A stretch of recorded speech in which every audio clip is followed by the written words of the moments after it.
God bless you. somewhere. Love that. Yeah. Hey, man. You gonna speak? Yeah.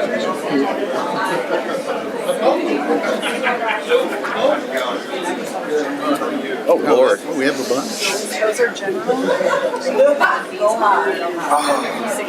Will they go high? Go? On accident. I'd like to call to order the regular meeting of the Pflugerville City Council at 7:03. Ladies and gentlemen, if you will please stand for the pledge, remain standing for a moment of silence as well. Thank you. I pledge allegiance To the flag of the United States of America, and to the republic for which it stands, one nation, under God, indivisible, with liberty and justice for all. Honor the Texas flag. I pledge allegiance to thee, Texas, one state, under God, one and indivisible.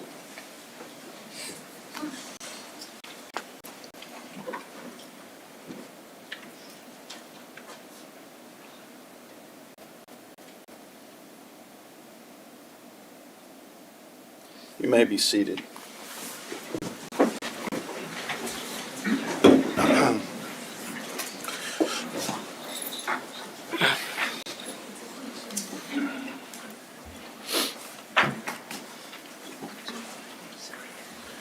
Our first item is public comment in accordance with the Texas Attorney General's opinion. Any public comment that is made on an item that is not on the published final agenda will only be heard by the City Council. No formal action, discussion, deliberation, or comment will be made by City Council. Each person providing public comment will be limited to 3 minutes.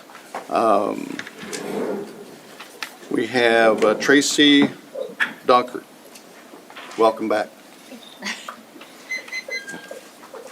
My name is Tracy Doctor. I'm here again speaking on behalf of the Pflugerville area youth baseball and softball. I just wanted to bring you an update.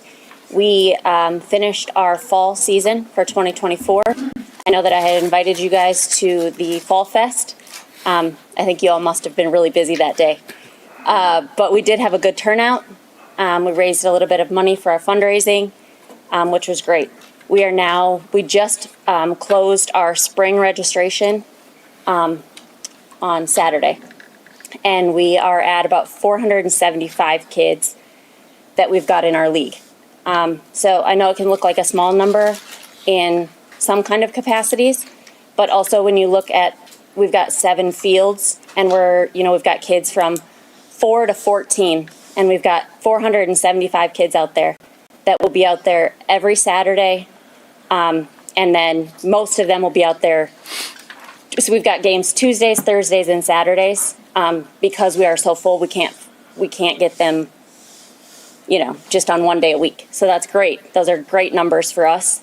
When COVID hit, our numbers dwindled again, and now we're kind of on that uprise. So we're good with that. But I do want to take a minute to just say that our opening season, or our season opener, is February 15th. If anybody would like to come out, or if any of the city council members would like to partake in that, whether that's throwing their first pitch, or if there's anything that you guys want to do. If you guys want to do like we'll have a parade beforehand. We do opening ceremonies for spring season. So I just would like to take this opportunity to invite you to that and see if there is anybody that wanted to partake in that. I just encourage you to reach out to us. We're always here. Hopeful that somebody will reach out to us. So that's all I have. I'm open for the first pitch, which might be my last pitch. So We'll take it. And how do we reach out to you? My email address is traci@payb, as in boy, as.org. I'll be there as a cheerleader. Thank you. I have 2 other individuals wishing to speak, and I will apologize. I cannot make out your last name, Stephanie. Come forward, please.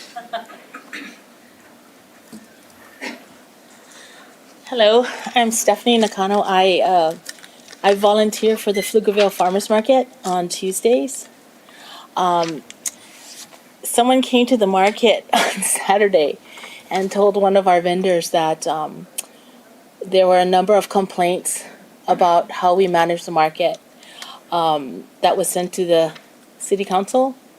So I wanted to be here to just invite anybody to reach out to me directly. I mean, we did have a tough fourth quarter, but we're revving up for the new year, and hopefully, there's going to be a lot of improvement. We did have a little bit of a rocky road toward the end of the year, but we just met with I'm sorry, his name is Sean. The park Shane. Sorry, Shane. And I know Jonathan. I talked to Jonathan a little bit more, but anytime we welcome feedback. We're very open to improvement, and we're very dedicated to keeping the farmers market going, and looking forward to a good year. So if anybody ever has any questions or suggestions, we're open to any kind of feedback. So, and also, I also want to say that, I mean, if we are going to be held accountable as a group for, answering to any questions, I would like to see any complaints as well as, hopefully positive things coming in.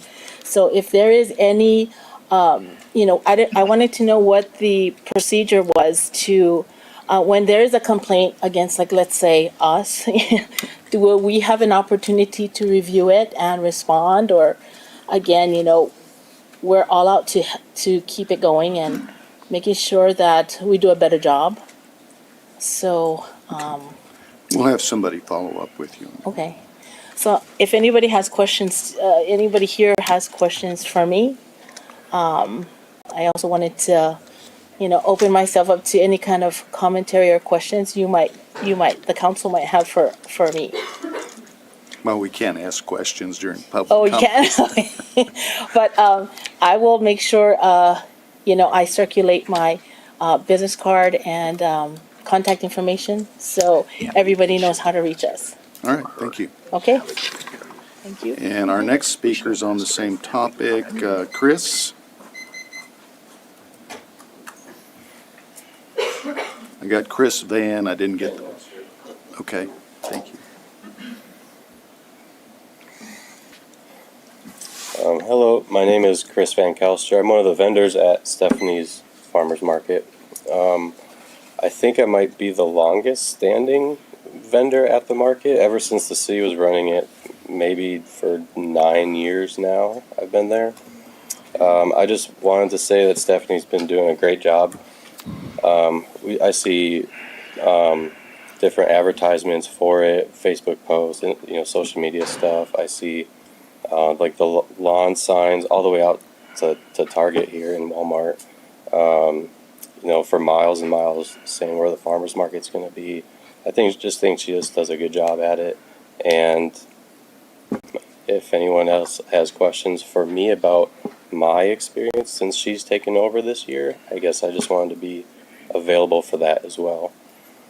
I can always provide my contact information if you need anything, and of course Stephanie has it as well. Okay. I think that's all. All right, thank you very much, appreciate you. it. Is there anybody else here wishing to make public comment while you have the opportunity? Go ahead, sir.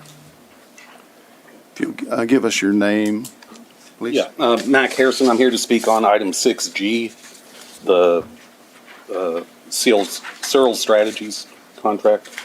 Do you want to speak now, or do you want to wait until that item comes up? I can wait till the item comes up. All right, thank you very much.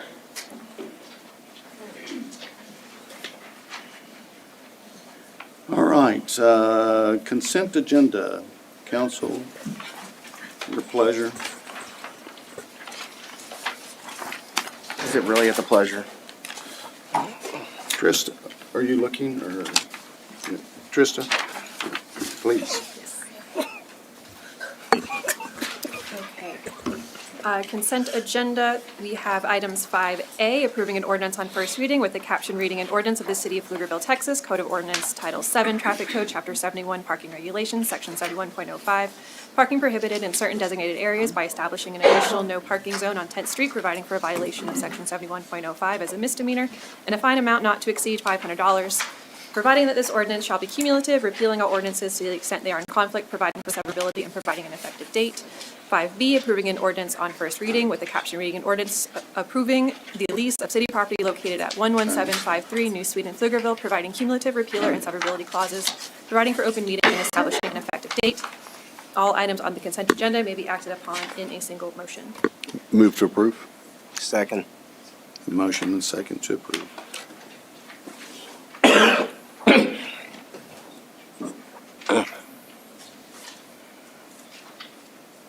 I think everyone needs a cough drop at this meeting.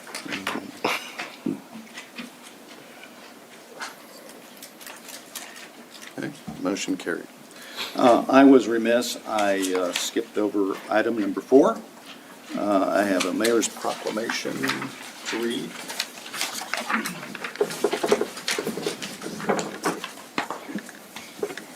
So yeah, just trying to make this meeting long.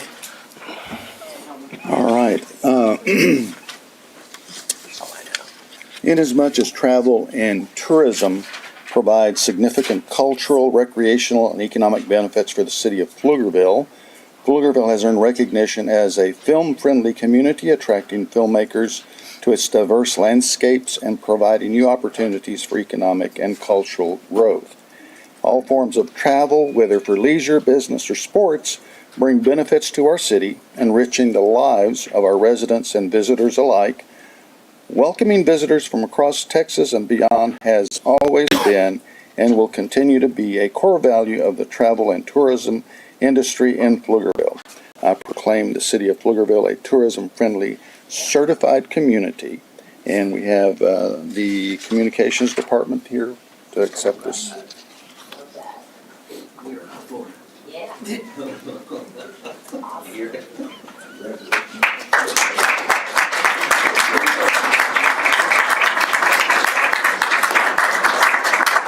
That should be our bumper sticker, Caesar. You told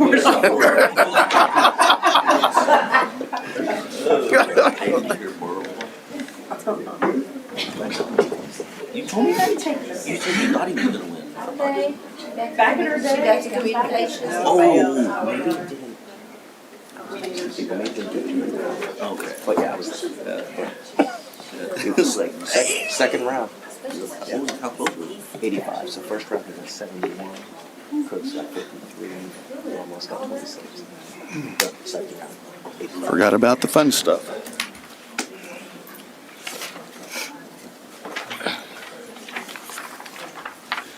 Our next item is 6A, conduct introductions and take action to make appointments to the Equity Commission. We have an application from Brittany Mann. Unfortunately, she's not here this evening because she's out sick. And council may have had the opportunity to review the application. What's your pleasure? By the way, That's fine with I you? agree. Okay, yeah. all right. We'll wait until the next time. Okay. Our next item is discuss, consider action regarding the mayor's appointment to the Personnel Appeal Board. Application received by Keith Drawn. Is Keith here by any chance? Yes. All right.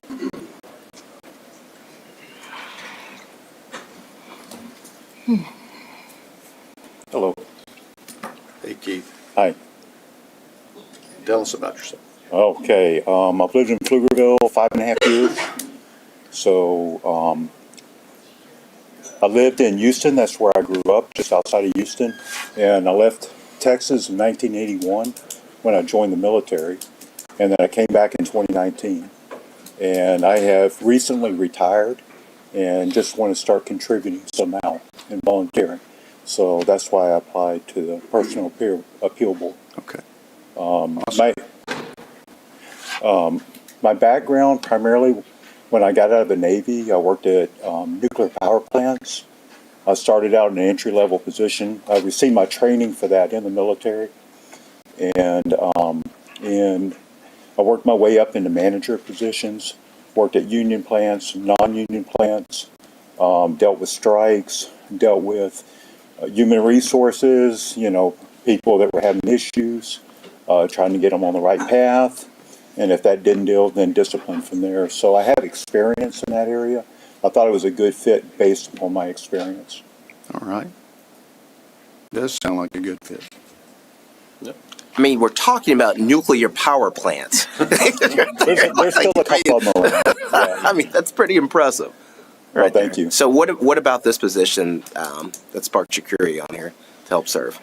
Well, there was an opening. There were several boards that had opening positions, and I felt based upon my background, it was just a good fit with my expertise. Okay. Personnel and otherwise. Aircraft carriers or submarines? Cruiser. Really? Yeah. Nuclear? USS Long Beach, that's right. It was the first nuclear-powered ship, surface ship in the Navy. Okay. Awesome. Awesome. I move to confirm the mayor's appointment. Second.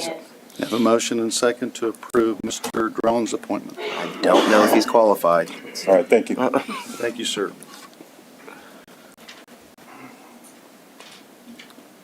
And you are officially appointed. Thank you. Motion carried. Now, the next one's a tough one. Discuss and consider action to approve the appointment of Roger Haney as Communications Director. Who is that guy? Yeah. Good evening, Mayor and Council. Today, we consider the appointment of Roger Haney as our Communications Director. He has served the city of Pflugerville for a little over 2 years now, served as an interim director. You know many of his projects and a lot of his work, including the Nessie campaign, when we had the Loch Ness Monster in Lake Pflugerville, to innovative video projects with the team, including PF Insider, and of course, his short budgetary stint as Finance Phil.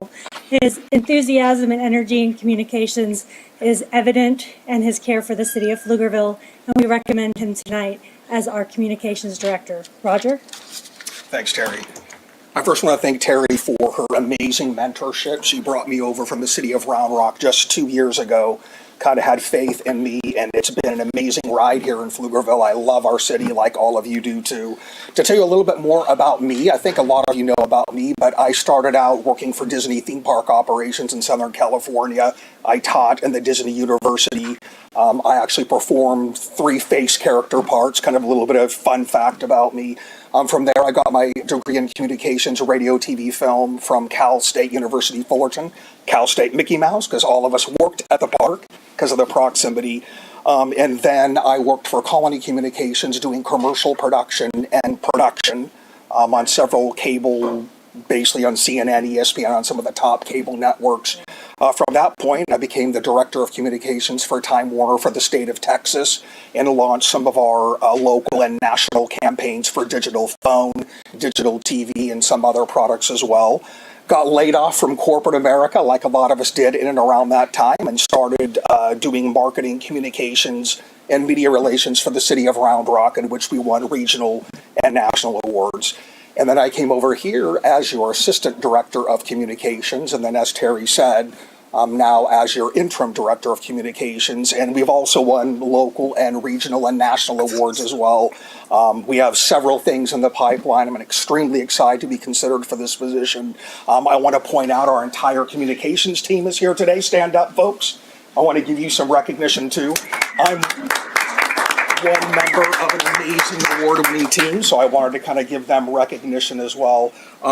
I have a passion to serve the city. I have a passion for our residents, and most of all, I love telling the stories of Pflugerville. We have so many positive things that we can talk about, and I think we're just scratching the surface on a lot of the initiatives that we've done. So thank you so much for your faith in me and the team, and I hope you'll consider approving me in. Thanks so much, I y'all. don't see how we wouldn't. I would like to, can I make a motion? Sure. I would like to go ahead and make a motion to approve Roger as our Communications Director for the city of Pflugerville. Second, third, fourth, fifth. Time Warner. Well, no, I wanted to know, he sold short Cal State Fullerton and their baseball team. That's what he's going to talk about over there. And you know, Kevin Costner was there as well, so that's our claim to fame. Well, Roger, I think you Congratulations. got all the votes, so. Thank you so much, Mayor and Council.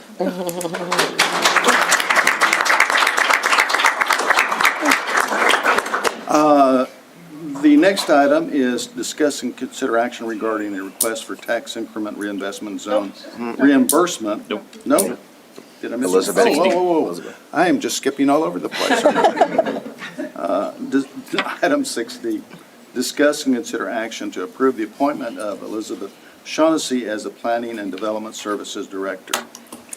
Thank you, Mayor. Good evening, Mayor and Council. It's my pleasure tonight to recommend Liz Shaughnessy as our next Planning and Development Services Director. Liz has a master's in regional planning and transportation from California State University, East Bay, a postgraduate certificate in community design and development from San Jose University, a graduate certificate in GIS analysis from Foothill College, and a bachelor's of architecture from Woodbury University. She also brings a wealth of experience with her. She's currently the Director of Development for the City of Odessa, has also worked for the City of Midland, both in West Texas, as well as their Senior Planner.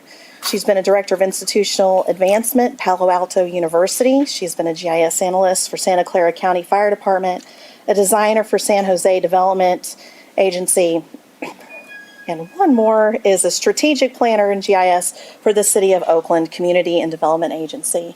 She'll bring a wealth of knowledge to our Planning and Development Services team, and it's my pleasure to recommend her as our next Planning and Development Services Director.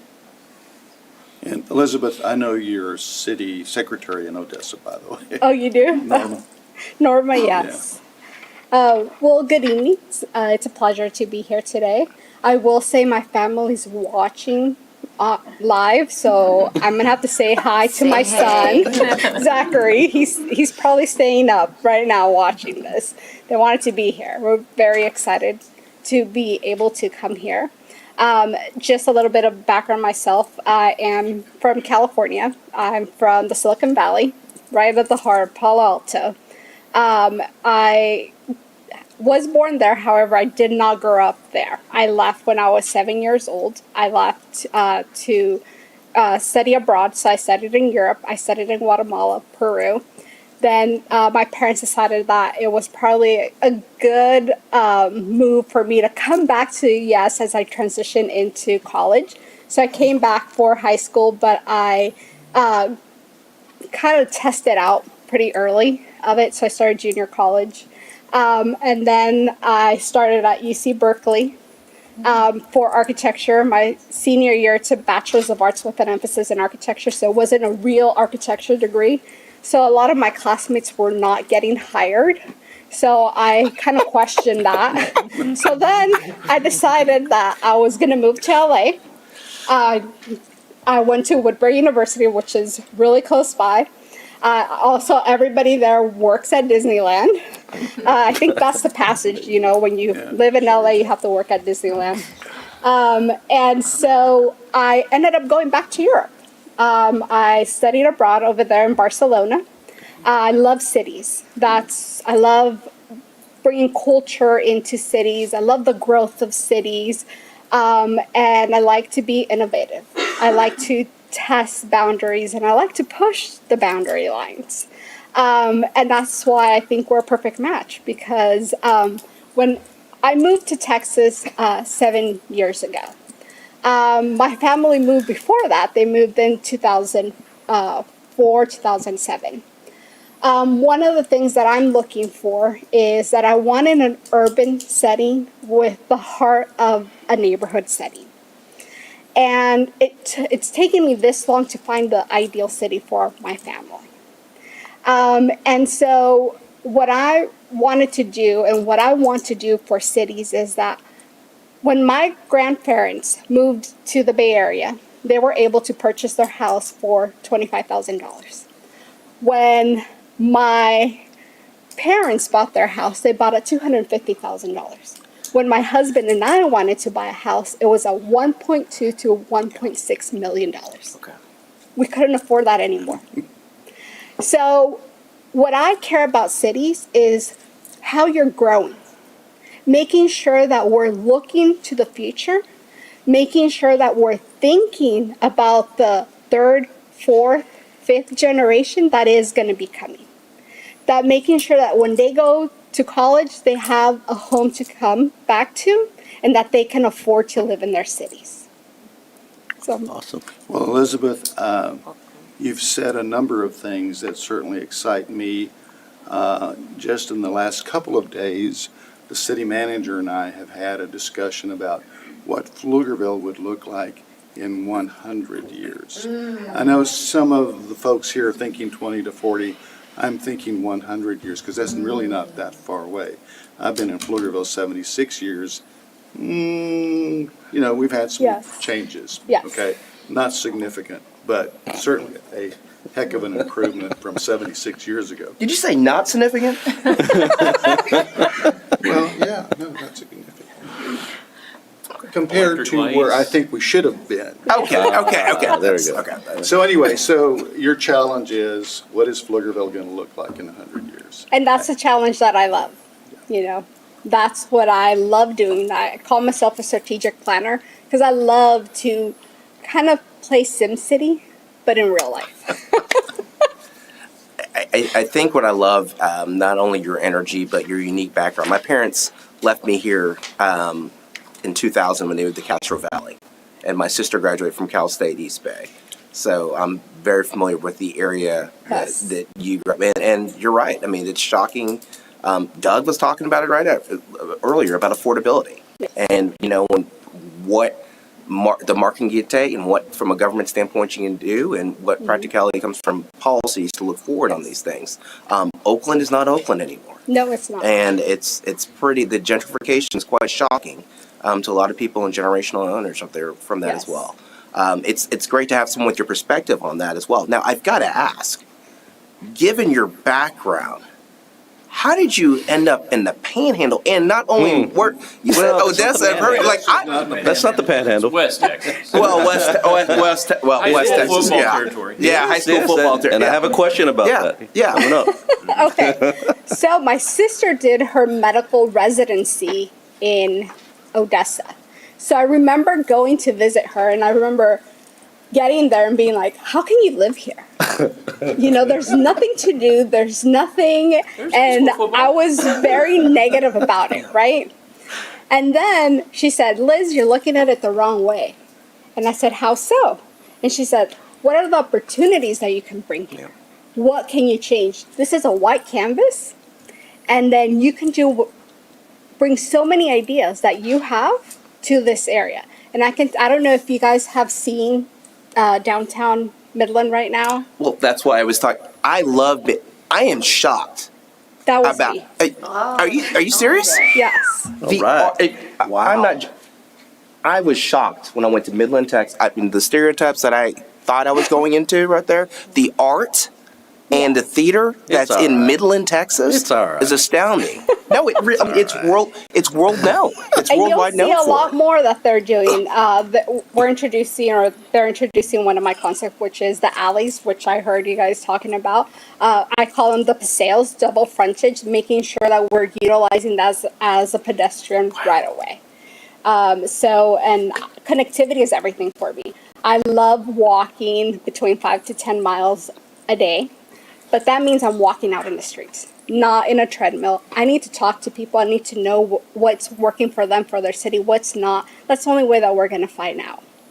And getting to know the business owners is also very important, and how we're growing and the partnerships. I'm a big believer in community college. I believe that they should be the ones that help us cultivate our citizens, our future, our growth, and making sure we're partnering up with them. Oh, it's shocking. Now, I think you're wonderful for this position, but I do have one question that will alter my vote. Hopefully I'll Please answer it right. tell me you are not an Odessa Permian Panther fan. No, I'm not. Okay. I'm from San Angelo. Emily's from right next door. Yes. We do not like Odessa Midland. No, Liz, it's incredible to hear you talk. I'm entranced by your passion and your desire to interact with this community. So here in a moment, I'll welcome you to Pflugerville, I'm certain. Yeah. Thank you. I really Thank appreciate you. that. All right. Motion to approve. Second. I have a motion and second to approve Elizabeth's appointment.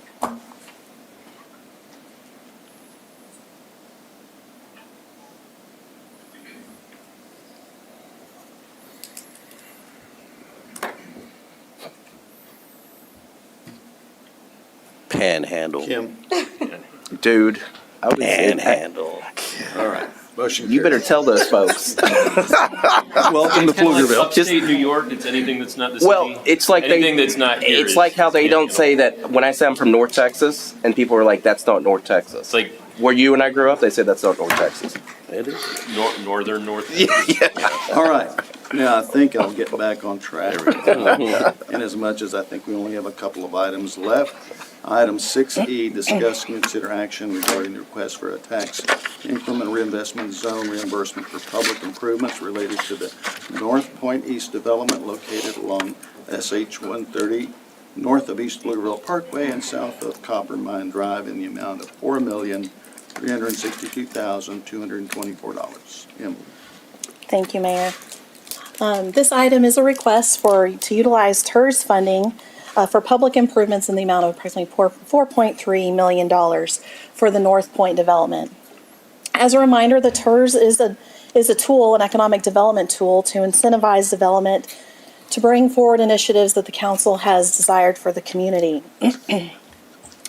The request this evening is for the property shown there outlined in red on the triangle located on 130, known as the North Point development. This is the eastern portion of that project. The proposal is to fund wastewater improvements, the construction of two streets known as Alba Bonita and Alon Drive, which also includes their land value, soft costs, and financing related to those public improvements. The City Council has adopted TERS reimbursement guidelines, which include some questions that staff analyzed when looking at this request, which is one, is a development highly desirable based on city policy? Does the development exceed minimum requirements established? Meaning, does it in alignment with the PUD exceed those requirements of the PUD or the Unified Development Code? Are the public infrastructure projects regional in nature? In review of that, the policies outlined and are adopted by City Council, we did not find that this requested that, and we'll walk through those specific pieces. But to start off, staff is recommending denial of this application. We found that it is inconsistent with the city's land use, economic development, and incentive goals and policies established by the council's strategic plan and Aspire 2040 comprehensive plan, does not exceed our minimum development requirements, and does not provide for regional improvements. The project is primarily multifamily. I'll show you the breakdown here in just a minute of what that looks like. Therefore, it's inconsistent with our land use goals along 130 to provide a really engaging and vibrant mixed-use development along the 130 corridor. The project has limited commercial as well as employment uses. Here you can see kind of the PUD versus the proposal comparison, and several of the council was on council when the PUD was originally adopted. And while multifamily is permitted by the PUD, does not mean that that should be a land use that is incentivized. The goal here is to, and for staff's recommendation, was related to, is the residential something we want to incentivize? The PUD here, you can see on the left-hand side of the screen, really thought about more of an employment center, though, gave the flexibility to do multifamily, looking at market and also supportive density. The proposal on Lot 1, which you see kind of the larger piece there, is to construct 13 acres of multifamily. Lot 2 is for senior housing, which proposes 4.8 acres of 122 units, 36 beds of which are for assisted living, an additional 36 for memory care. With that, there's a small commercial component, a 580 square foot salon and 1,500 square foot restaurant to support the senior housing, and the applicant has stated that this is also open for public. However, we found that this was a very small component related to the overall size of the project. Lot 3 is proposed as a pickleball and gym facility. You see that there on the northern side along the frontage of 130 at 5.5 acres. That's their primary commercial component. The Lot 4 then continues there on the south side at 7.9 acres for multifamily. That is still a proposal. We have not seen it, what that would actually look like. The proposal is to be approximately 200 units with 40,000 square feet of undefined commercial space. And the final lot there is the detention wet pond, 2.59 acres. Here you can see some of the images that were adopted and included within the PUD plan to really show and what this development could look like. It was really thought of as more of a mixed-use, office, heavy employment area. So when thinking about those policies and looking at the City Council strategic plan, when we evaluated this was to establish policies that focus on development of office and the related development environments to attract innovative, growing companies that can respond to market needs and provide job opportunities for existing residents. We don't feel overall that providing $4.3 million in TERS funding was supportive of this goal of the council.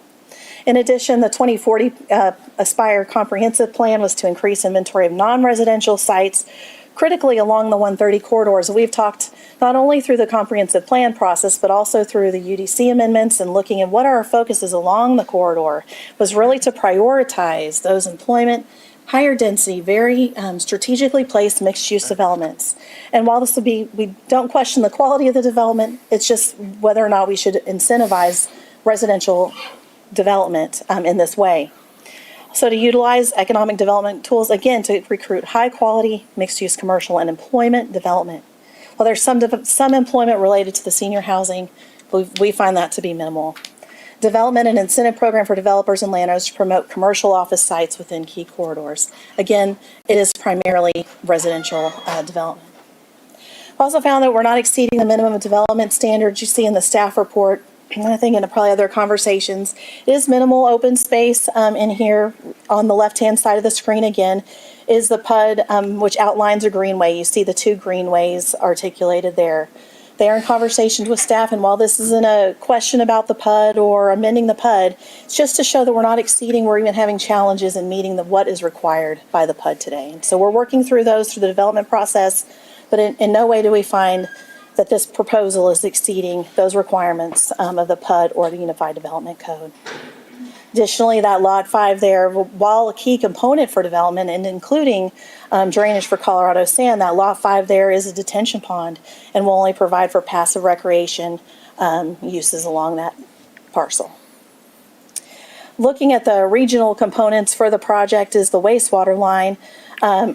Initially, and we've been in conversations with the developer for quite some time, was to potentially look at a bore over 130. Over the past year, we've resolved that. And the wastewater here, which you see outlined in blue, is a proposed wastewater line, which will only serve the North Point development. The other wastewater line has been resolved with the beginning the construction of the Wilbarger plant and removal of lift stations in order to provide that better wastewater service to this area. And therefore, this wastewater improvement is not considered regional for this proposal.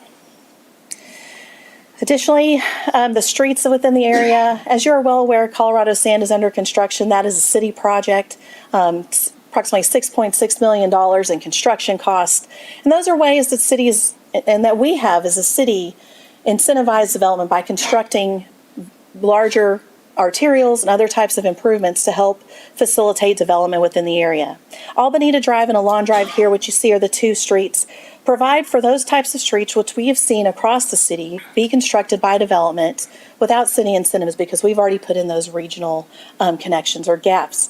Colorado Sand not only serves this area to provide connection from Kelly Lane to Pflugerville Parkway, but also provides a key frontage for the North Point development, which the city is bearing the majority of the costs on that. And so with those, that we do find that is inconsistent with the land use, economic development, and incentive goals. It's not exceeding our minimum development, and it does lack regional improvement needs. I would say we did take this to the TERS board as well. They unanimously recommended denial of the application.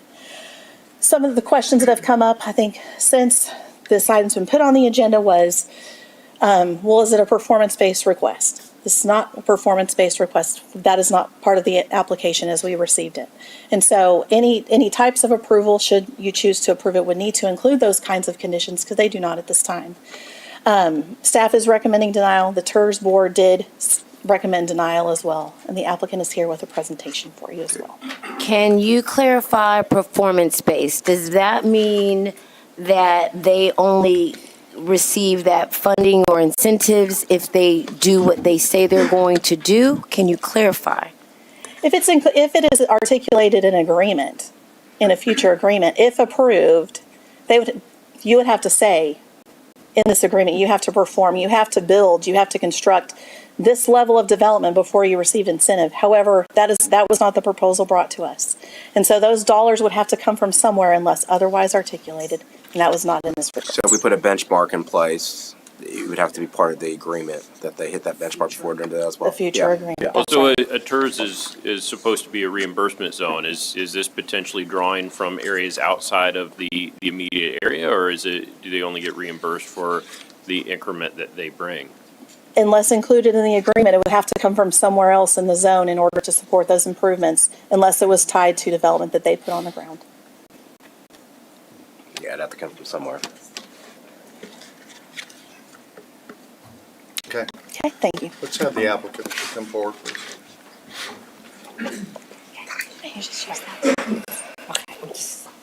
Hi, I'm Cheryl Cole, and this is what I do in my other job. I'm a lawyer, and Verdot is my client, and they brought me on about 6 months ago because of my experience sitting where you guys are when we were looking at the domain. And also later on when we were looking at Mueller.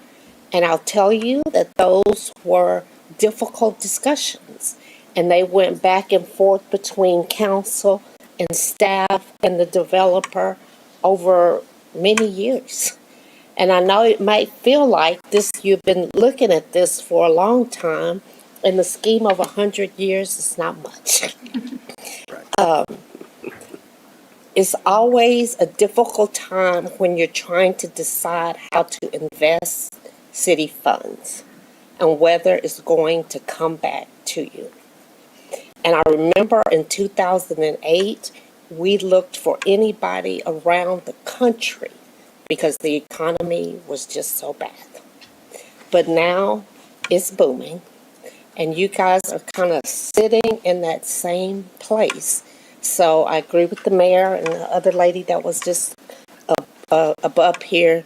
Just put your vision hat on and do due diligence. Thank you for your time.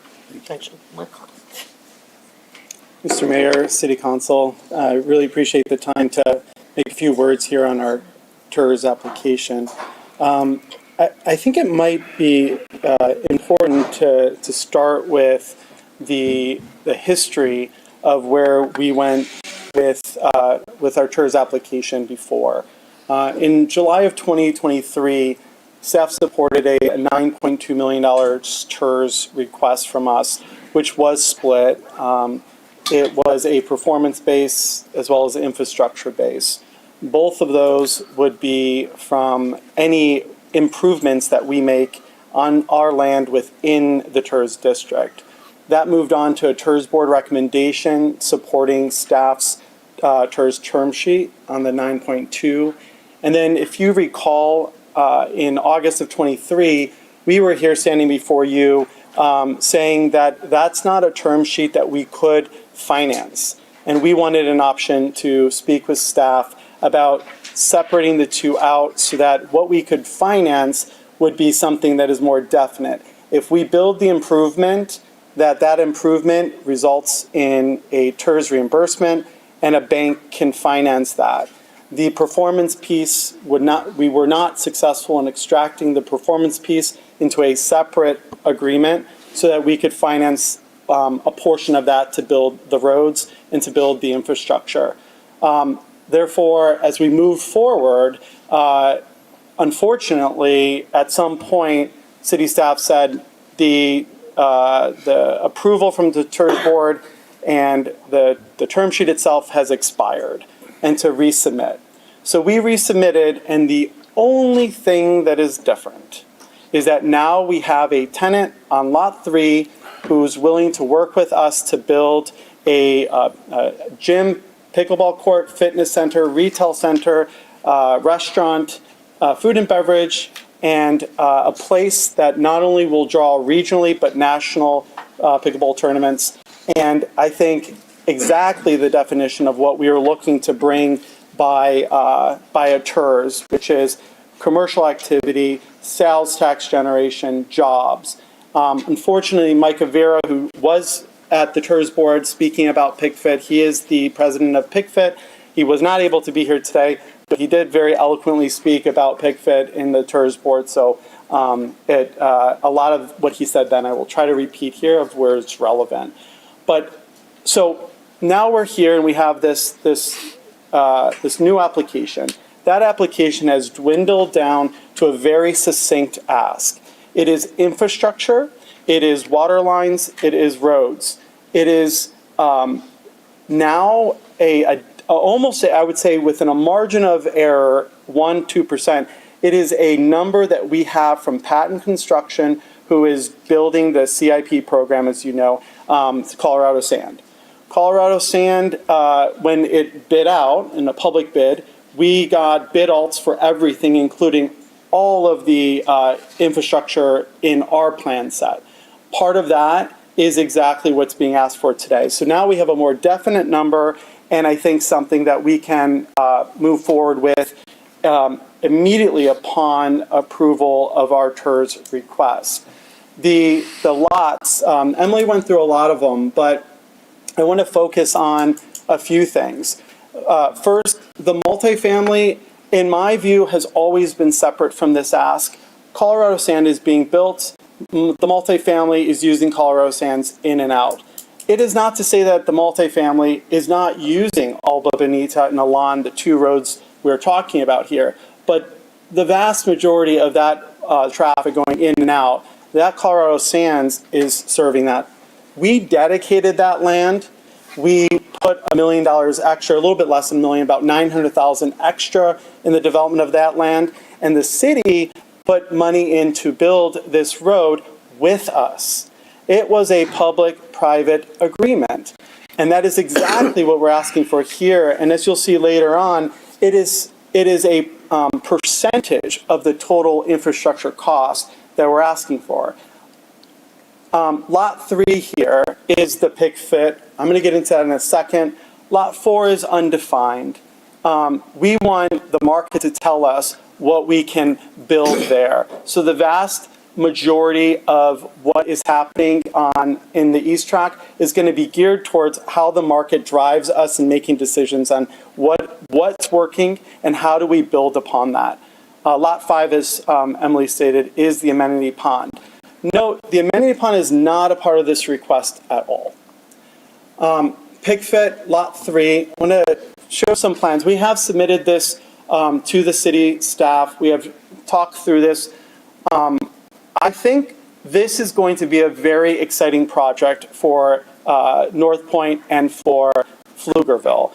We have about 90,000 total square feet, retail, restaurants, fitness, pickleball, rooftop cafe. We have outdoor amenities, ground level retail, and a ton of visibility.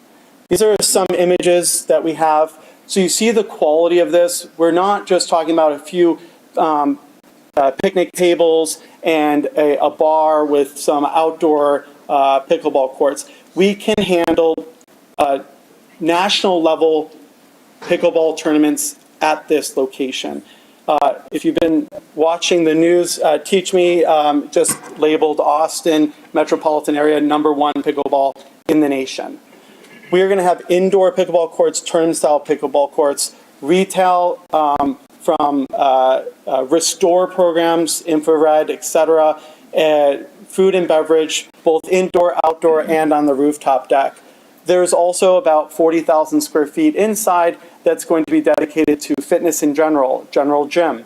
What's great about pickleball is that it is a driver and an intergenerational connector. We have the high school just to the north. We have senior housing to the south. We know that Pflugerville has a paucity of places and events for seniors to go to, and it is a very exciting thing that this is something that seniors can to interact with kids, and adults. And quite frankly, if you've ever been to a pickleball tournament, they're pretty exciting, unless you're a tennis player, in which case, probably not the best. So we talked a little bit about the ELA here. This is some of the code compliance issues and zoning issues that were mentioned before. This is going through that process, and it will be code compliant or it won't be built. So it's pretty important, and I want to say that because if we don't build improvements, there's no increment to get a TERS reimbursement for. So if we ask for 4.3 some odd million to build roads and infrastructure, and we can't build the projects like the pickleball courts, Hayden Grove, other projects on our land that increase the property tax base from where we are today to some future large amount, and if that amount, per the terms of whatever the development agreement says, if it's a 75-25 split, for example, between the developer and the city, those get paid out within 9-10 years, according to our analysis here. I think by 2036, in the improvements that we build and when they come online and when that property tax is collected, that's what funds this infrastructure request. This isn't asking the city for them to write a check from the coffers or us relying on some other improvement. We must build it. It is self-policing. So we talked a little bit about this in the pond. I want to get into some good stuff here as it relates to what the request is. Emily had mentioned that Colorado, that these roads, the PUD requires them. Yes, the PUD requires them, but only for the nature of traffic circulation, but nothing in it requires two roads. We know we always need to have a connection to 130, but we have Colorado Sands, and that was a public-private partnership of which we paid land and $1 million and a $6+ million contract. We're asking for about 35% of the total infrastructure costs to build roads that we know will have a dramatic effect on the traffic flow, efficiencies, and the jobs and the commerce that happens on Lot 3, Lot 2, Lot 4 are all going to require that people who have jobs and who go to spend money are using roads other than Colorado Sand. Otherwise, we're going to have a serious traffic congestion problem. It's not too much to be saying that there should be a public-private partnership on that as well. The funding request here at 4.36, you see the breakdown here. I mentioned 35% earlier. Total infrastructure costs, 12.447 million. We are about 65% of that cost. We're asking for 4.3. And mostly the way we're coming at this number after a year and a half, 2 years of talking to city staff and getting an accurate number from getting this publicly bid is to figure out how much of the infrastructure is going to be used by other people other than our residents, people other than those who live in the east tract of North Point. We want roads to help people to spend money. We want roads to help them get to their jobs. And we also want roads to help for that regional connectivity and traffic flow. And I think on the whole, once we get to these maps, I think that it's a very reasonable ask for what we are providing as a benefit to the region with these. Let's go to this slide here. Everybody knows what it's like. Everybody who has kids at the high school here knows what Copper Mine is going to be like when Colorado Sands is completed and connected at that point. I think it's going to be a large problem. And there is no reason why City Council today can't say that we can work together to make sure that this never becomes a problem. I was asked this before. If we have the TERS reimbursement approved by City Council, we would immediately be going to contract with Patton, and we would immediately be starting construction on this infrastructure. So I also know that Colorado Sand is moving along really nicely. So that's probably going to open ahead of schedule. I think that, excuse me, I think that it's important that we think about what that might look like. And also when this region builds out, when the properties to the north develop and there's even more traffic coming through here for commerce or whatever those purposes are, I think it's important to realize there has to be a multitude of ways to get around this area. We have a new HEB to the south. We have getting from Kelly Lane to that HEB is very challenging if we don't have ways to connect here, especially for emergency services. I think that it's a big miss. This is the wastewater line, and our civil engineers, so Kimling Horn were civil engineers who worked on the CIP. our civil engineers have been working on not only our at the site level, but also the entire east track. And we believe that that 8-inch wastewater line in Colorado Sand is not sufficient to handle everything to the north, our entire site, and everything to the south. So as you start flowing through, we are required by our civil engineers to add capacity to this line. So the question just is, well, who's providing the capacity to whom? And as we look at this, this is a systematic plan. By adding capacity here, we know that whatever happens upstream and whatever the type of developments we do on our site, we'll have that ability for capacity and the ability to also grow.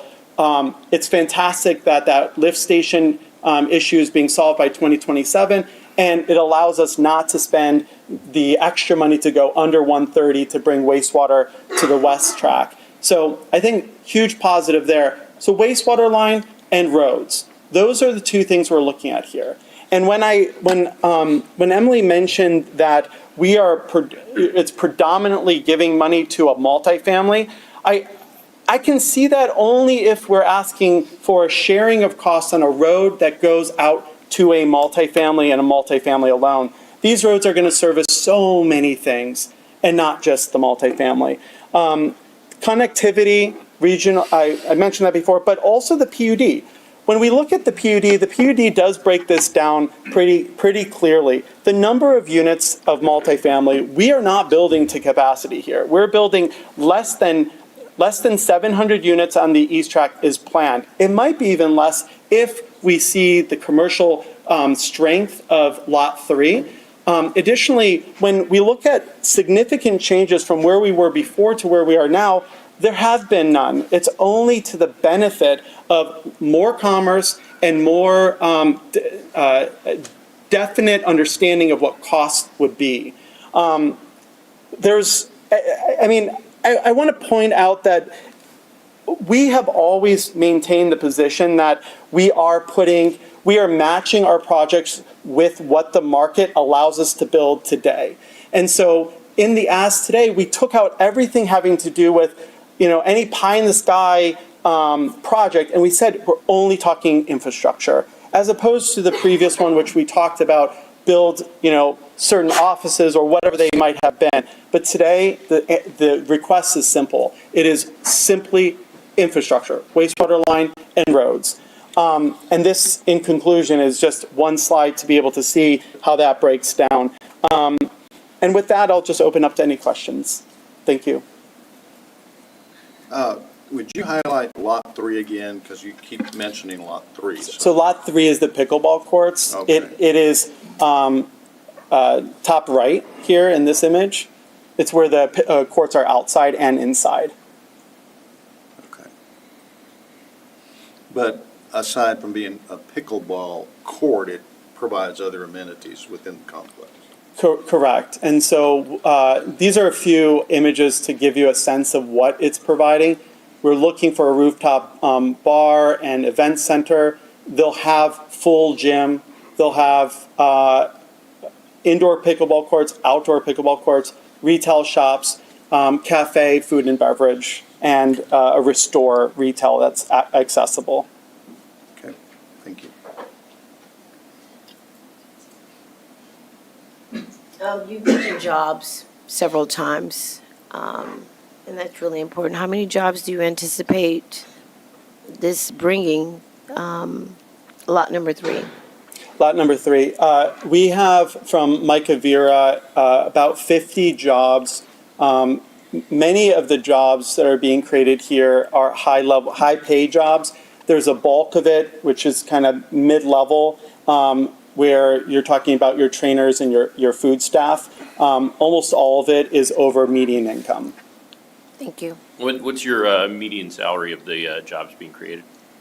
The median salary of the pickleball courts? Of the jobs being created on the parcel? Yeah, so the thing that pulls that down is resident assistant at the senior housing, but in this, we're looking at around 72,000. That's with it being pulled down? No, that's not what this So is. what is it? What So is it? resident assistant is $24 an hour. So that's going to pull it down. $48.50 a year. And just keep in mind, it's going to require several of those positions to take care of the residents that live in that particular area. That's why it's pulling it down, right? Mhm, that's right. That it takes the most. It's the highest ratio. And there's several hours. Long-term It's care, long-term care. assisted living and memory care. Okay, it's assisted living. Okay, it's long-term care. Assisted in memory. Yeah. Okay. Well, and you got the What's the reimbursement. square footage on that? The memory care and the assisted living, I think we're at 46,000 square feet. And how did you determine that there was a need for that here in Pflugerville? Yeah, so we've done several market studies over time. We've done it first with PMD and then once with MDS, both of which are market research companies that specialize in this. The data they bring back is plentiful. They focus on supply, the supply that's currently in the market, where those occupancies are, and then they focus on the demand metrics. And on the demand side, we focus on 80 plus and 75 plus. In those areas, you can make assumptions on where care levels are, and that's how we come up to how many people own homes, do they have income that can afford that level of care, and in all the reports that we've had from when we started, and this was maybe 2.5, 3 years ago, all of the reports have been very strong for senior housing. So let me speak to that a little bit because we take care of my 96-year-old mother once a quarter, and she still gets around and she's perfectly fine, but she gets in those stages where you really have to give her a lot of attention. And so I know there's other facilities in Pflugerville, and I know that it can be a demanding ask of any family to take care of their senior parents. And most do, but when you get into that situation, I know that the assisted living and memories center, well, at least one of them in Pflugerville is really nice. And again, affordability certainly is a question. Do you know who the corporate ownership might be in the future? Or? Well, we would be the owners, and we partner with a operator. Okay. So Great Lakes Management has about $1.4 billion of assets under management and about 4,800 senior living units. I have clients that are senior community or assisted living communities. So yeah. I'm familiar with that. And what's really great about these things is it's the value proposition of a senior housing is the social connectivity. And I really like the complementary nature of what's just to the north because it gets people out, it gets them connecting to other people. And when you do that, the thing that ages you is when you are home alone. Okay. And super excited about that juxtaposition with these projects. I have questions for staff. Sure.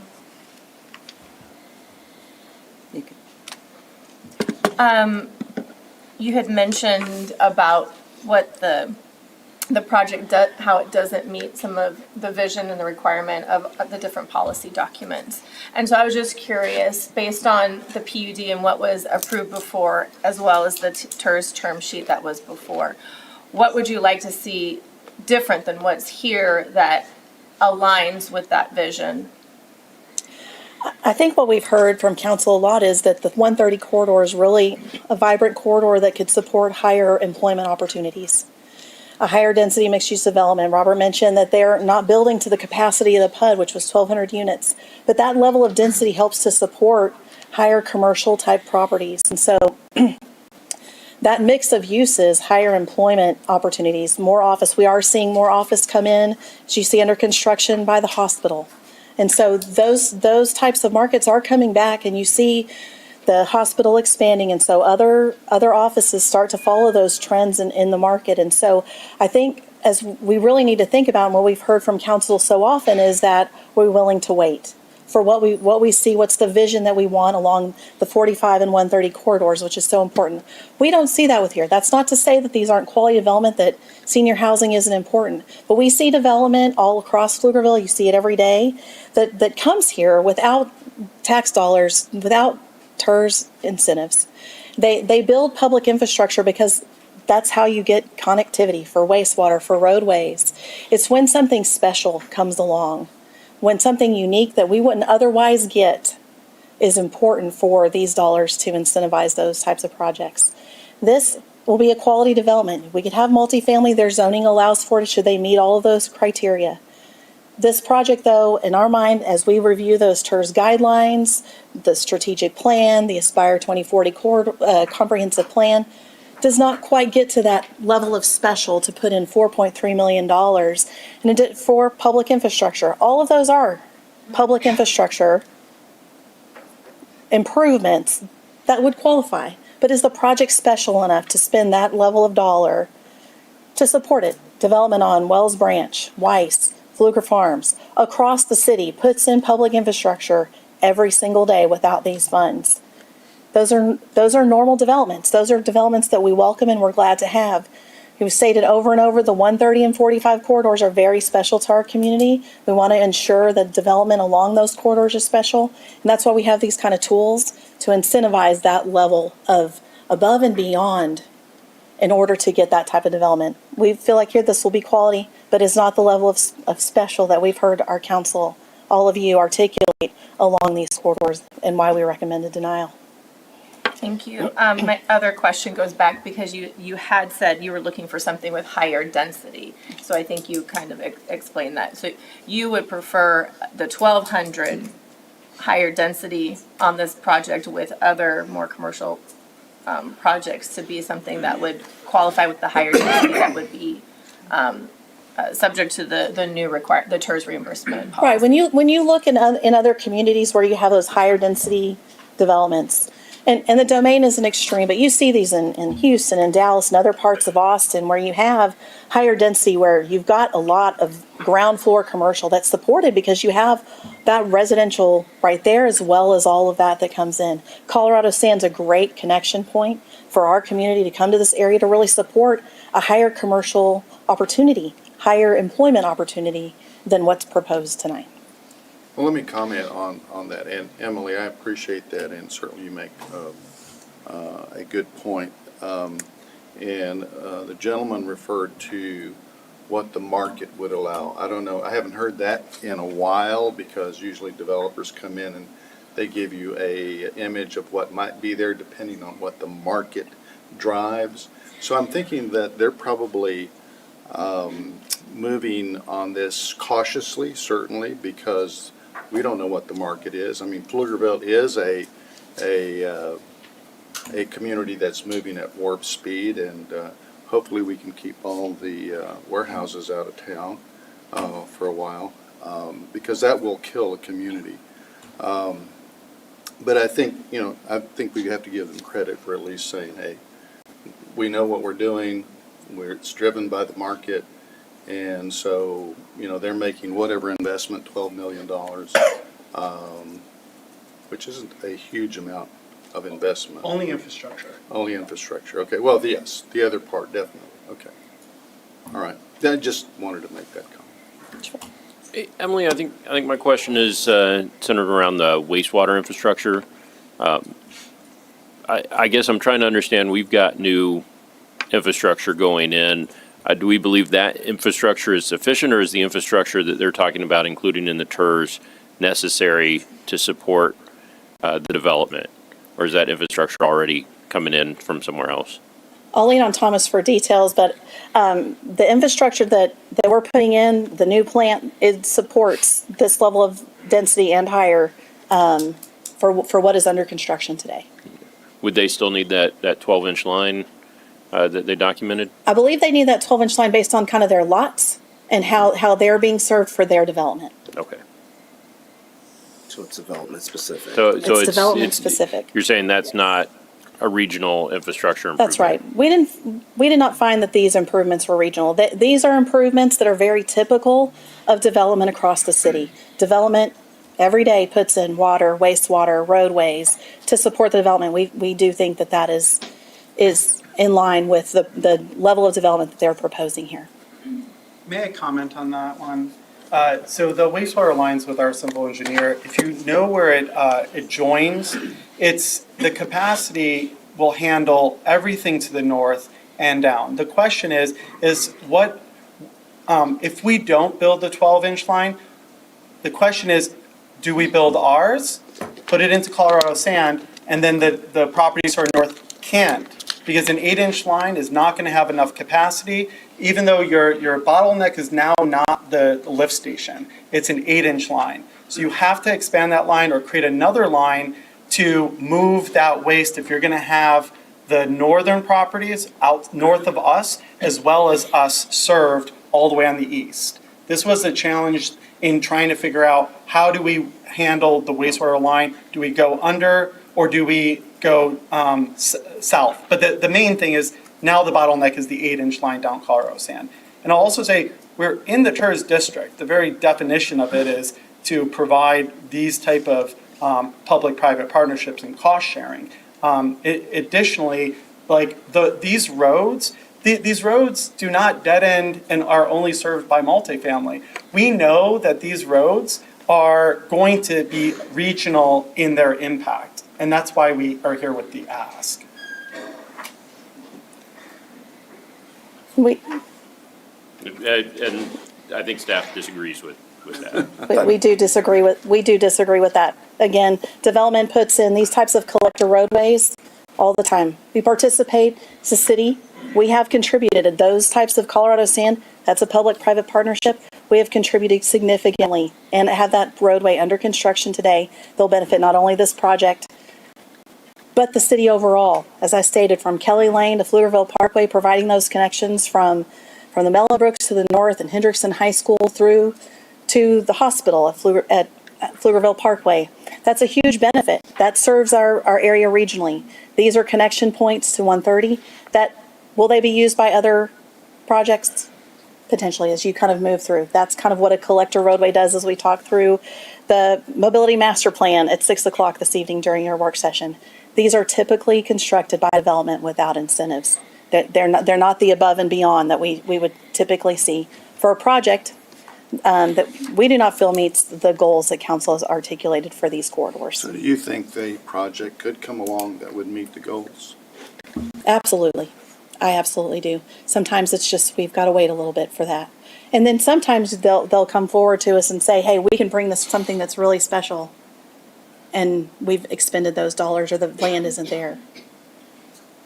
And that's a really good point, because that's why we have Lot 4.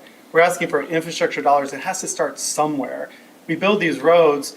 We know that Lot 4 is undefined, but today that could be something beyond special. But we need the market to start telling us that. And pickleball court, national level tournaments, I think is pretty special. If staff disagrees, I think that we just need the ability to design that Lot 4. If they're right, and something special belongs here, the market's going to say that. And we're going to be able to design that in Lot 4, which we have a tremendous amount of land to do something pretty special. Well, I don't know if I trust the market, but, and certainly I agree, there is a market that influences a community, a city, a neighborhood, but we will never know what that is. The market trends towards easy quite frequently, so that's part of the challenge. I'm curious, because you mentioned that, from the developer perspective, there was a performance-based TERS plan that was approved by the TERS board that didn't ever come to council. But it was performance-based, and what I keep hearing, especially with staff and we want that next level. How do we get something that is, even more special? And it sounds like Lot 4 might be that key. But your financing won't allow us to tie the TERS reimbursement to a future potential. So Correct, and that was the challenge in the first place. But I think that the piece of TERS that is really special is that it's self-policing. If the term sheet or if the development agreement is tied to us building, on these properties, like us building pickleball court, for example, that increment created by the increase in property taxes, if that's not there, we don't get reimbursement, regardless of what the development agreement says. There's no new taxes being created. And that would have to be articulated in an agreement. So what I've heard is Not- that's not regardless. That's not in the current application. Yeah. Correct. That's So- right. That is not currently true. and that's Let me be very clear.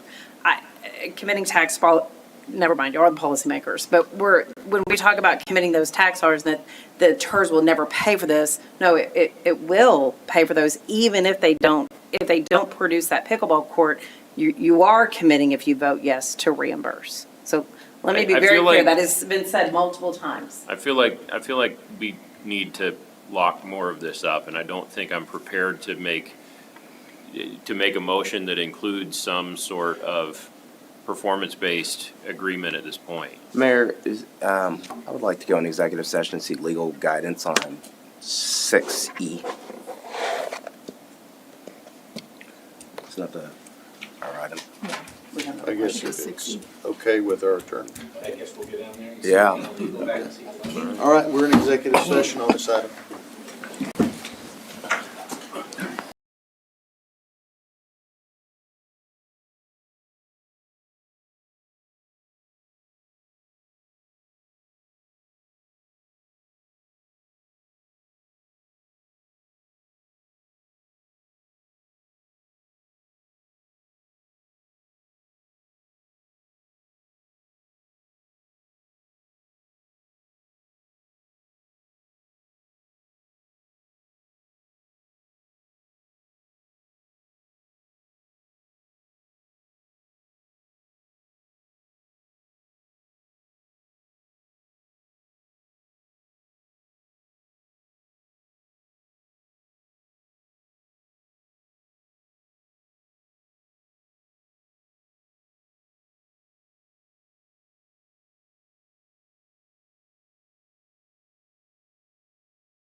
discussion and consideration.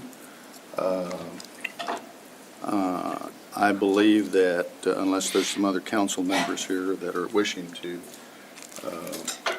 have a discussion with the applicant, that I think we're at a point where we can make a decision on this.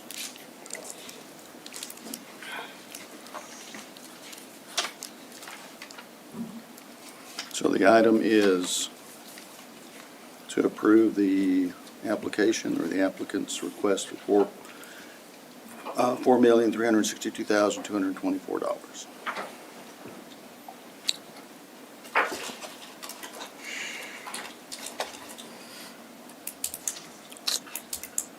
Well, Mayor, I'm making a motion to approve 6E as presented. I'll second that motion.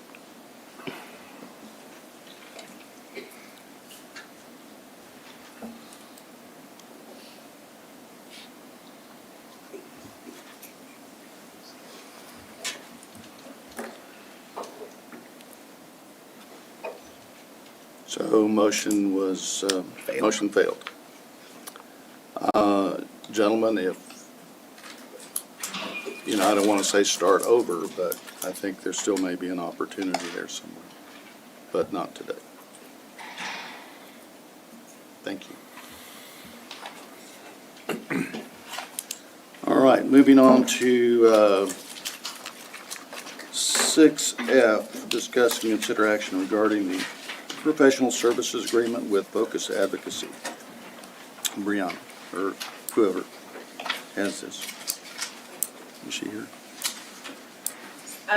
Or This may be more of subcommittee, or do you want to? Or I don't know. I'm sorry, we weren't expecting staff to introduce it, but we can, Brianna? Sure.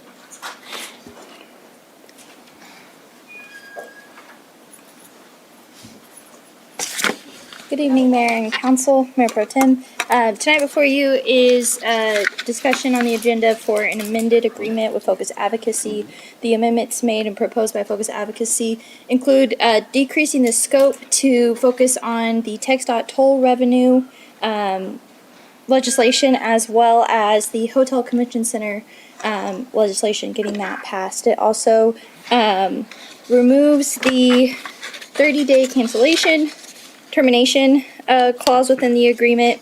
It replaces the point of contact from Focus Advocacy to be Snapper Carr, and it makes the term of the contract $200,000.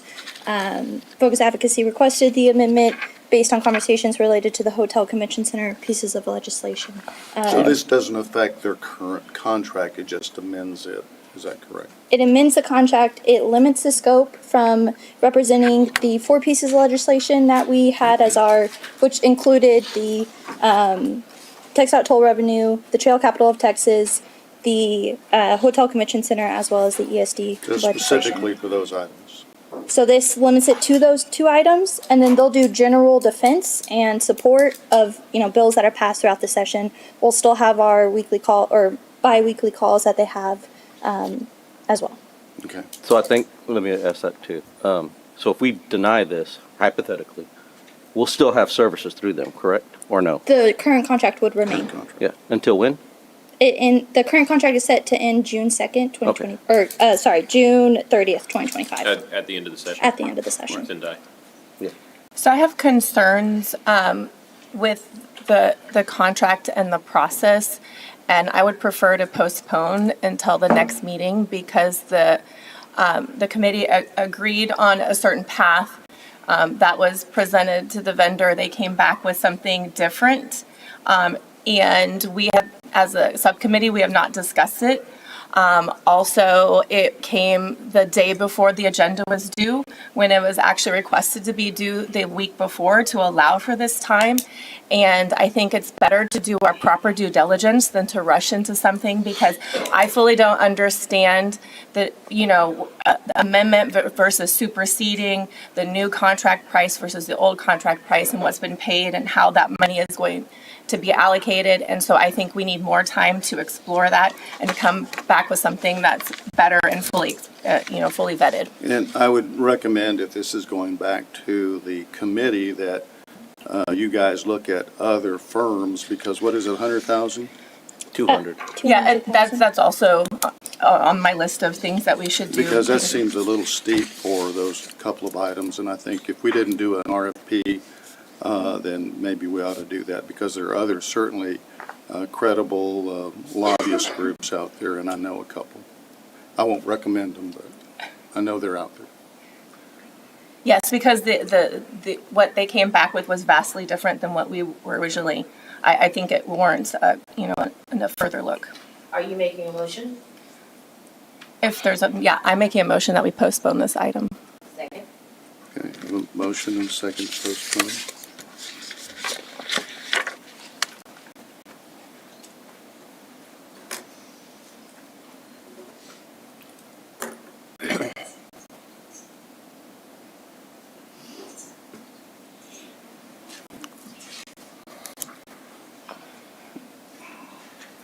Motion carried. Okay, thank you. Our next item is discussion and discussing consider action to approve a professional service agreement with Searle Strategies LLC in the amount of $90,000 for legislative support associated with the 89th legislative session, and authorize the city manager to execute the same. Another pricey lobbyist group. Again, I may ask for subcommittee to, this was their item, I'm just trying to. So,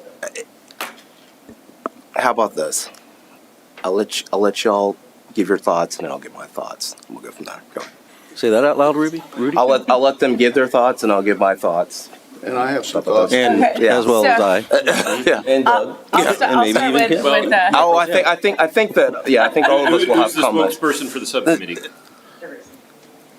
there isn't. I wasn't prepared to give the presentation, but Okay. I will.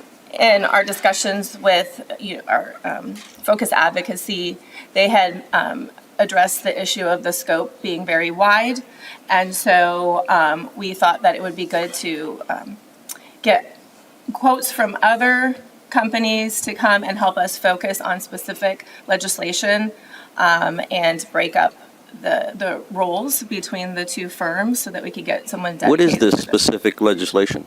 Oh, this is for the Emergency Services District component of the legislative agenda that was approved on October 22nd by the council. And so this would be splitting up the focus. That was the goal. So my thought process is this. You have 3 people on your legislative committee. And obviously they're members of council too.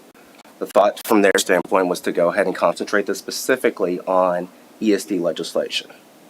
My thought process was, given the fact of how the current session has started, will continue to go, that's not going to go anywhere. I feel like that's not a good use of our dollars or our viewpoints, or honestly our work product, or honestly what I think that we should be doing right now with the city.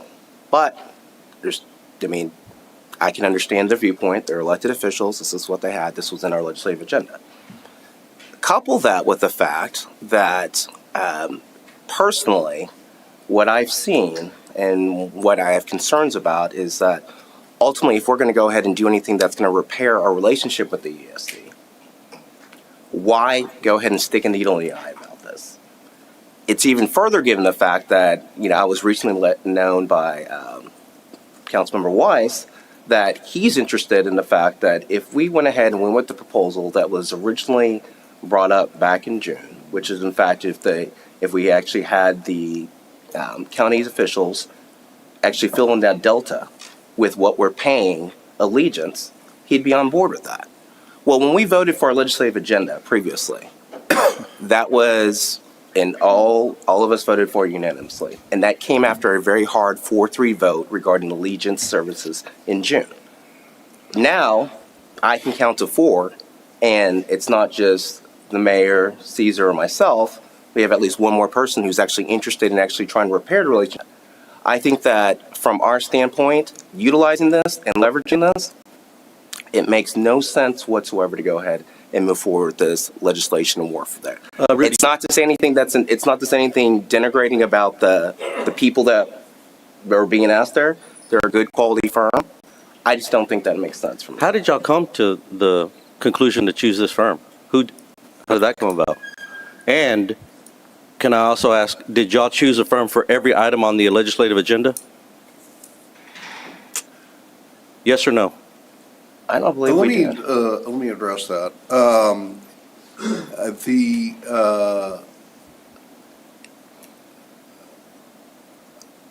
The focused advocacy folks are very, very capable, and they have long relationships with everybody in the legislature. They have, like everybody, they have things that they're better at than other things. And they believe, and I think this is entirely justified, that they are very, very, very good at the HOT legislation. That is right smack in the middle of their wheelhouse.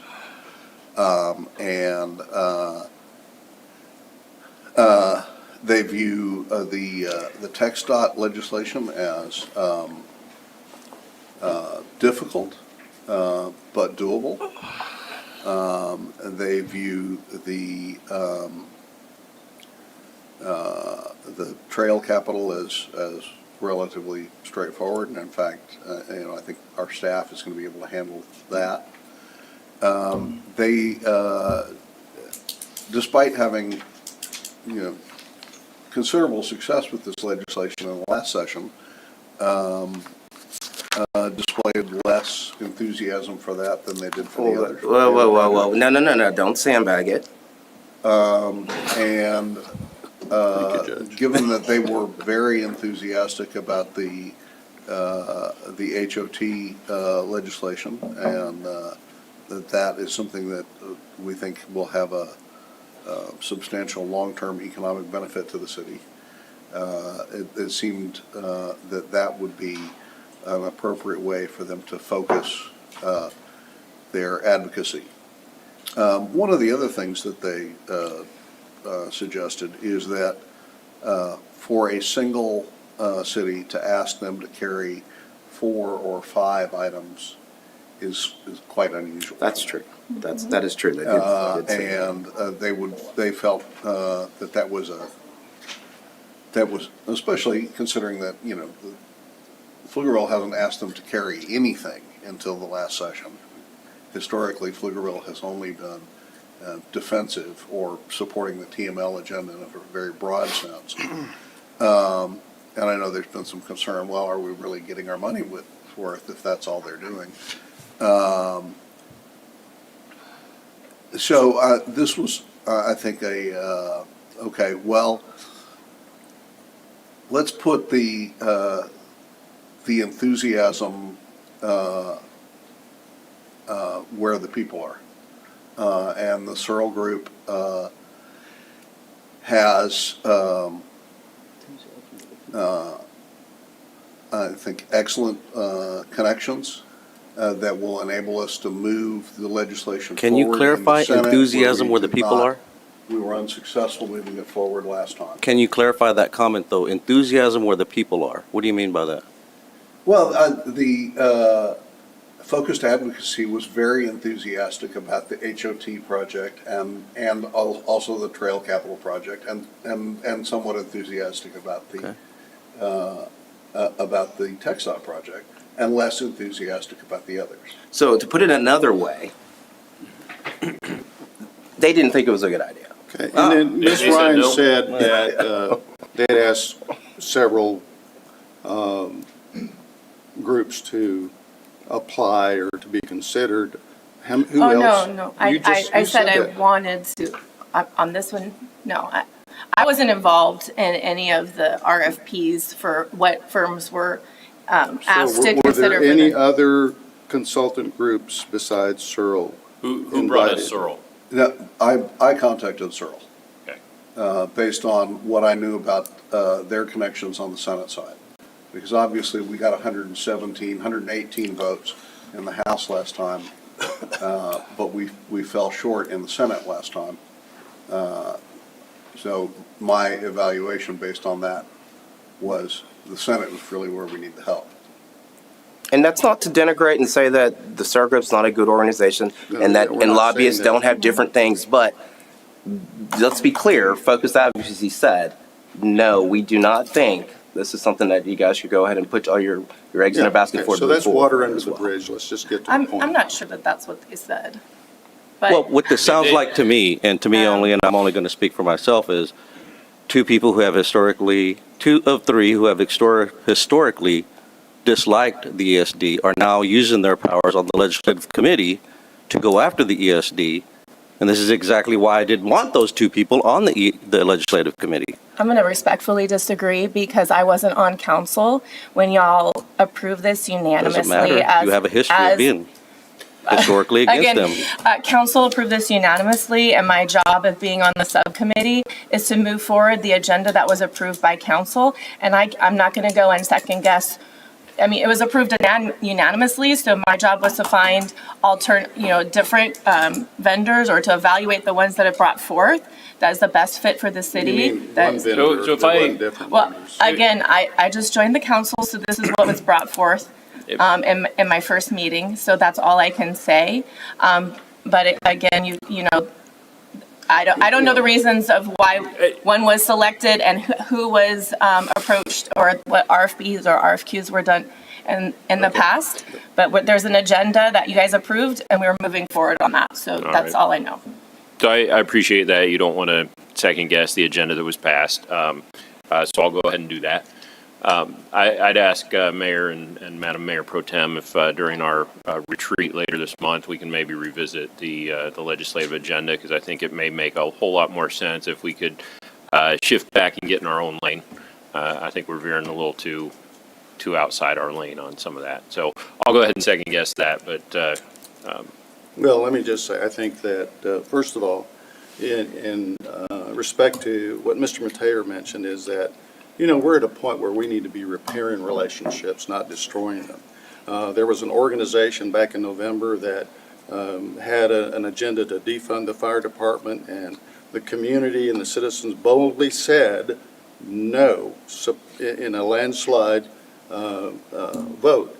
And I think that if this is pushed forward with a lobbyist group, I'm sure that our elected officials at the state legislature are going to come back and look at, well, what's happening in Pflugerville? Well, they're going to see that black eye, and it might not be something they want to take on. Furthermore, I don't think it's the position of this council, or at least my position, to fund an initiative to dismantle the ESD model as it stands now to the tune of $90,000. There are some deep pocket developers out there that might want to assist with that, but I think we can put $90,000 to better use. Let me take exception to everything you just said. There was no effort to defund the fire department. There was an effort to put the funding from the ambulance service in the more responsible hands, since the ESD unilaterally took away our ambulance service 4 years ago. Now, there was a lot of misrepresentation about that. But let me also say that the legislative agenda, as articulated unanimously by this council for the last session and this council and this session, is 2 items. One of which is to prevent the city from being annexed without council permission, which is something that is widely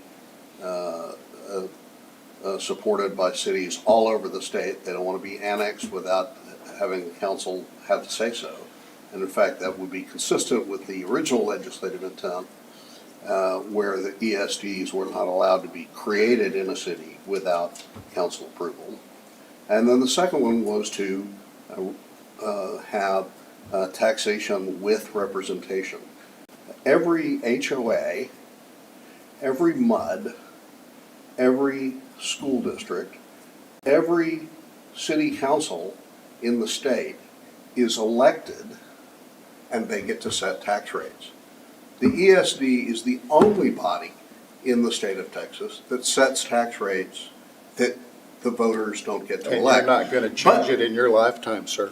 But that's been changed in 3 counties, including the most populous county in Texas. In Harris County, they have 51 emergency services districts where every single board is elected. It works. There's not a legitimate argument to say, no, we're going to have taxation without representation just for this one agency. May I say one thing, though? This legislative agenda was approved on October 22nd, which is a mere 2 weeks before the election. So all of these issues were brought up well before that vote when you all unanimously approved this. So it hasn't been that long. Nothing has really changed since October 22nd with the landscape of what's happening here. But I do stand up for the people's right to vote and to have a voice in their leaders that set not only their property taxes, but also use the sales tax. And one other thing is the library district in Wells Branch, which is fully in ESD2, also is elected. They control 3 million, so they have sales tax. But I did have to get elected by my PTO and my HOA, so. So let me say this. As somebody who's served both as a commissioner and the ESD and has served in this council for as many years as I have right here, never use Harris County as an example of a working ESD. Like, I am telling you that, and I know that we don't talk about ESD as emergency service. Like, trust me, that is about as Jerry Springer as it gets. Even though you're right, you think they're elected. No, it's a mess. It really is truly a mess with that. And you asked what changed. The mayor put it right.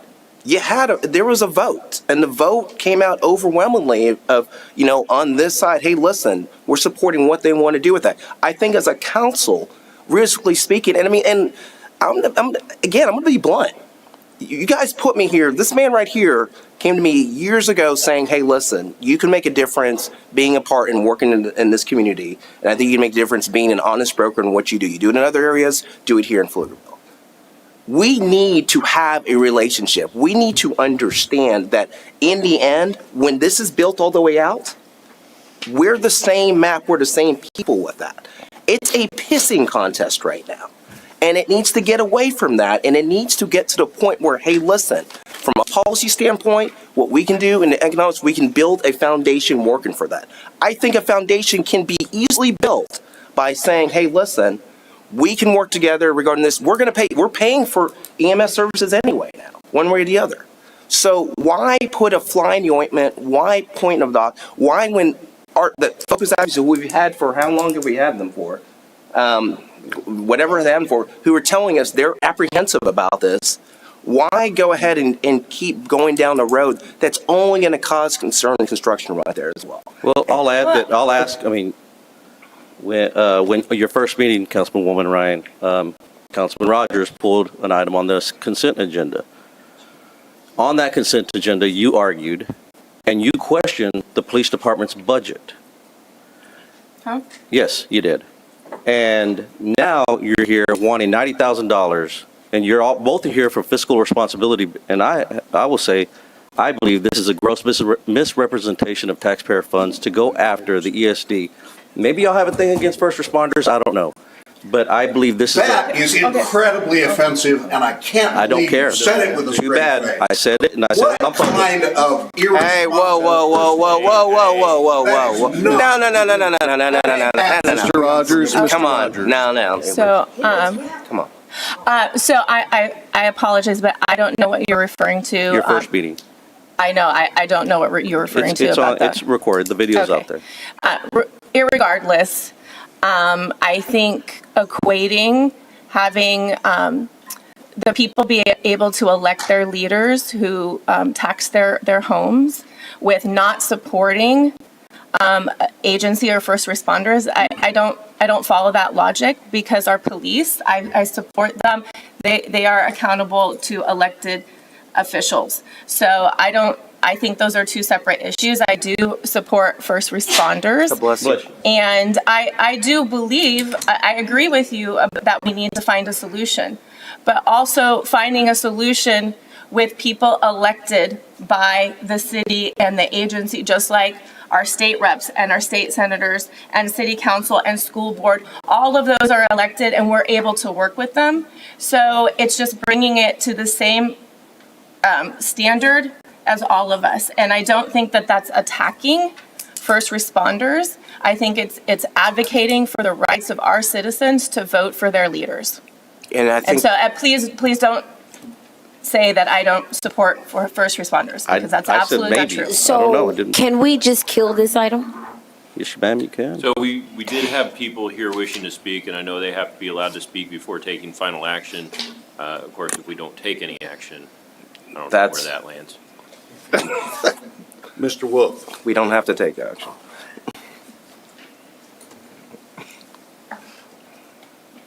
Thanks for giving me the opportunity to speak. Chris Wolf, resident firefighter.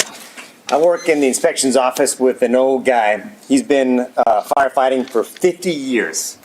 And he loves to talk. And one thing I've learned about him is when he talks, you better pay attention, because this guy's forgotten more about firefighting than I know. I showed him this, and I showed him how it attacks the fire department. And he says, you know, Wolf, when things get personal, logic and reason go out the window. And this has gotten personal. Logic and reason have gone out the window, and I don't want my tax dollars going to fight the fire department anymore. Councilman Rogers, I mean, this has definitely turned into a personal vendetta. And when you use your PAC money to attack the fire department, that's one thing. But when you use all of our tax dollars to do that, that's unforgivable. I'd like to bring up how much money that you cost me as a Pflugerville taxpayer. At least $500,000 for the ESD 17 lawsuit that the city was on the hook for the lawyers, and then on the hook for to pay for the ESD lawyers. Do a Google search of ESD corruption in Harris County while you're at it. You know, what else costs money is every time you attack the fire department, again, which I pay taxes towards, they have to use those taxes to defend themselves. So you're wasting money, my city tax money and our fire department tax money at the same time. And the voters have spoken about this. They talked about it very clearly, almost a 70-30 vote. We came to a head, and at the end of that, hey, we're going to work together. We're going to start working together to fix this thing. And this is where we go. I propose that it's time we spend our time, our energy, and our tax dollars to fix this and start moving forward. Well, Mr. Wolf, it would have been nice if you had said that 4 years ago when you were advocating for the unilateral abandonment of the city of Pflugerville on an ambulance service. I don't believe it was Melody, but I spoke with someone from y'all's organization, and I asked them, I said, do you realize if this ESD 17 does not pass, we will get private EMS? I wrote that on Facebook. It's on paper. And people said, that will never happen. This isn't going to happen. And all those people that said that had zero emergency response experience. And it happened. Because you quit. ESD2 quit. You and I had a 1 hour. You and I had a 1 hour debate on this, and the truth we never came to. So I'm not going to waste everybody's time trying to read Gentlemen, do you realize this is making the point, right, No. David? Like your reaction, this is making the point. I would like to ask a question. Will you please explain why you oppose letting the citizens vote for their leaders who provide emergency services when there's other areas in many of the state, including any city fire departments like Round Rock, Leander, Cedar Park, that have elected officials that oversee the fire and emergency services? I mean, cities? No, but elected officials are overseeing a fire department. Municipal fire departments. Whether it's within a municipal. So I think you guys brought up a great point. Harris County has elected ESDs. You got a little iPad on there. Start going through the stories of corruption in those ESDs. That's exactly what I'm worried about. I'm worried about developers who back your PAC buying ESD board members. I'm worried about more fire department time, energy, money being spent on those things. I really believe that we can get to where we need to go, and we don't need to spend $90,000 of our tax money to make that happen. So wouldn't that be true of anyone who's elected, school board, city council? Like, how is that unique? Oh, it's not. It's not. All right, I think we can debate this all night long. I think, Mr. Wolf, you've made your point. I think, council, we've made our point. We have another gentleman that's wishing to speak. Hold on, sir. Mark Harrison? Mac Harrison. I'm sorry, Mac. Thank you, Mayor, council members. Again, it's been said, 2 months ago, the voters of Pflugerville spoke. By over 2-to-1 margin, they said, don't mess with our fire department. So what we need to do, I like what I'm hearing the talk about support, about mending those fences, because that's where we need to go. What we don't need to do is spend our taxpayer dollars, 15 grand a month, 90 grand for this session, trying to lobby for something that is outside the scope of this authority of this city to pursue. If y'all want to have elected ESD boards, spend your own money for it. Don't spend our tax money. That is not the job of this city council. Your job is to approve or disapprove those tiers applications, spend money on roads, improvements, that kind of thing. It's not to pick another fight that you will lose with the fire department. Again, there's, how many lawsuits have we had? How much money has been spent? Too much. Exactly. So that's all I have to say. I want to see you, let's build some bridges. Let's not try to dig ditches and tear everyone apart. I agree. Thank you all. I like that. Okay. I don't know if anybody has any other comments on this item, but it is on the agenda. Council, your wishes.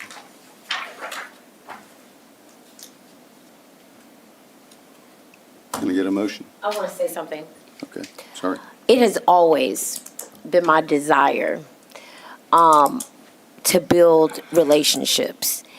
And there's some history to this that started way before I even took this seat here. But regardless, I still want to build a relationship. And if 6G kills the opportunity for us to do that, then I want to pause that because the voters have spoken. Regardless of what Kim's feel, I'm here because I'm a voice for the people, and they have spoken. And if this sabotages an opportunity for us just to be able to have a conversation, then I want to pause this. And to Doug, yes, we can have a conversation about this on the 24th and 25th. However, this has been very public, and I think the conversation should be had public because this is not about us only. This is for the citizens who are also listening to these conversations as well. So I don't know what we're supposed to do right now from this point, but that is my position. I like that. Well, we can put that legislative agenda item on next council meeting. I like that. And y'all take care of yourselves and calm down because this also feels very personal up here. And that's not what we're here for. But maybe, you know what, to be honest with you, maybe I'm glad that we had this. Well, because in all sincerity, it's illustrated that. Because I think that the biggest concern is that there's been some sort of action like, oh no, everything, we're just doing what we need to elect a different. No, this has become personal. And when you get into a shouting match with other folks about these things and you're casting aspersions on these things, that's personal. And that's not what we're about. We've done a very good job, this council over almost a decade of making sure that even if we disagree, we go have a beer afterwards, we're fine, we're going for theirs. This is personal. And this shows that this item, this kind of thing, I love what you said, building bridges and not ditches, needs to die. And we need to figure out how we're going to coexist and work together. And Period. this item, this stuff, whatever it is, has been the first thing where, just like you said, we've been able to make a vote and move on. This is the only item that I've experienced where there's been residuals to it, and people are acting up after the fact, and it doesn't just end at the vote. No. This is something new. All right, I have this item on the agenda. Is there a motion? Item dies for lack of a motion. Thank you. We're adjourned.